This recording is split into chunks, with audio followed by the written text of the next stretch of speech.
Q8214-1. Which of the following tools is best to use when cutting soft aluminum tubing? A. Hand-operated wheel-type tubing cutter. B. Angle grinder with cut-off wheel. C. Circular saw equipped with an abrasive cutting wheel.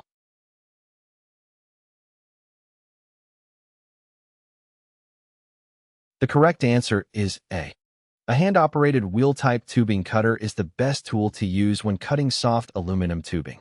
This tool allows for precision cuts without causing unnecessary damage to the tubing.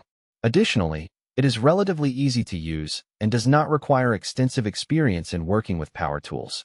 However, if the aluminum tubing is thick or requires more complex cuts, other tools such as an angle grinder with a cut-off wheel or a circular saw equipped with an abrasive cutting wheel may be more appropriate. Q8214-2.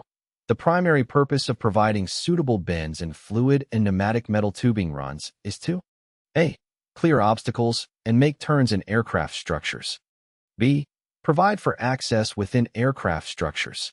C. Prevent excessive stress on the tubing.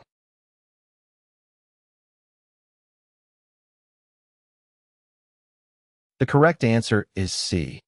Providing suitable bends in fluid and pneumatic metal tubing runs helps to prevent excessive stress on the tubing, which can cause damage, leaks, and other issues. By routing the tubing in a way that accommodates the natural movement and vibration of the aircraft, bends help to ensure optimal performance and safety.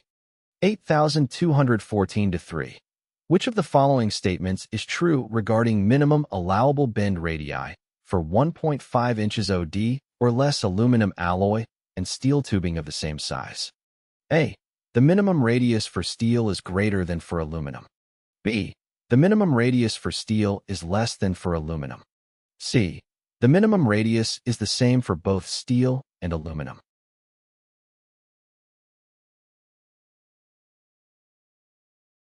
The correct answer is A. The minimum radius for steel is greater than for aluminum in the case of 1.5 inches OD or less tubing of the same size. 8215.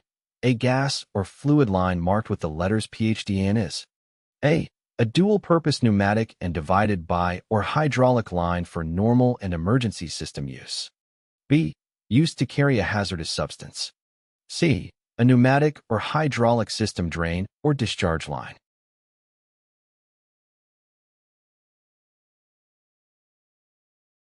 The correct answer is B. The designation PHDAN on a fluid line denotes that the fluid being transported in the line is potentially harmful to personnel and physically hazardous. 8215-1. Which statement is true regarding the variety of symbols utilized on the identifying color code bands that are currently used on aircraft plumbing lines? A. Symbols are composed of various single colors according to line content. B. Symbols are always black against a white background regardless of line content. C. Symbols are composed of 1 to 3 contrasting colors according to line content.